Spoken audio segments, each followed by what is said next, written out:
দলীয় কর্মীরা ঐক্যবদ্ধ থাকলে বিএনপির বিজয় সুনিশ্চিত বলে জানিয়েছেন বিএনপির স্থায়ী কমিটির সদস্য মির্জা আব্বাস।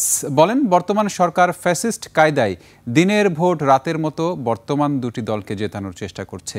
স্বাধীনতা বিরোধীদের নয়, দেশপ্রেমিক দলকে ভোটাররা ভোট দেবে বলে জানান বিএনপির এই নেতা। বিস্তারিত হাকিম মাহির রিপোর্টে। লিলি বিউটি সোপ, যার অ্যান্টি এজিং গুণ তারুণ্য ধরে রেখে ত্বকে করে উজ্জ্বল, তারুণ্যময় উজ্জ্বল ত্বকের জন্য। রিমার্ক। সাবেক অবিভক্ত ঢাকার মেয়র সাদেক হোসেন খোকার ষষ্ঠ মৃত্যুবার্ষিকী উপলক্ষে আলোচনা ও দোয়া অনুষ্ঠান। এ সময় বক্তব্য দেন বিএনপির নেতাকর্মীরা। আগামী নির্বাচনে ঢাকা ৬ আসন থেকে বিএনপির হয়ে জাতীয় নির্বাচনে লড়বেন সাদেক হোসেন খোকার ছেলে ইঞ্জিনিয়ার ইশরাক হোসেন। এ সময় তিনি ধানের শীষকে বিজয় করতে নেতাকর্মীদের সম্মিলিতভাবে কাজ করার নির্দেশ দেন।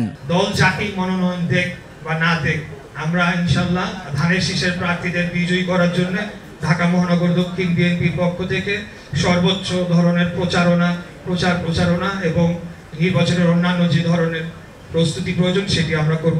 অনুষ্ঠানে যোগ দিয়ে বিএনপির চেয়ারপারসনের উপদেষ্টা বলেন, গণতন্ত্রকে বাঁচাতে নির্বাচনের কোনো বিকল্প নেই। তারেক রহমানের হাতকে শক্তিশালী করতে হবে।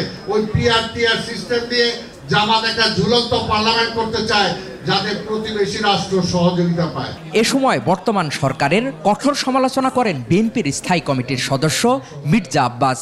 বলেন, বর্তমান সরকার দুটি দলকে জেতানোর চেষ্টা করছে। এই সরকার দুটি দলের উপরে, একটি তাদের নিজস্ব সৃষ্ট দল আর একটা পুরনো দল, এদের উপরে ভর করে এই সরকার টিকে আছে।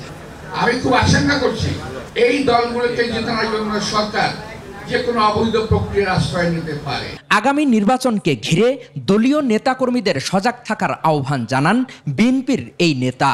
জাতিকে বিভক্ত রেখে দেশের মঙ্গল কখনো হয় না, সুতরাং জাতি ঐক্যবদ্ধ হতে হবে। হাকিম মাহি, ২১ টেলিভিশন, ঢাকা।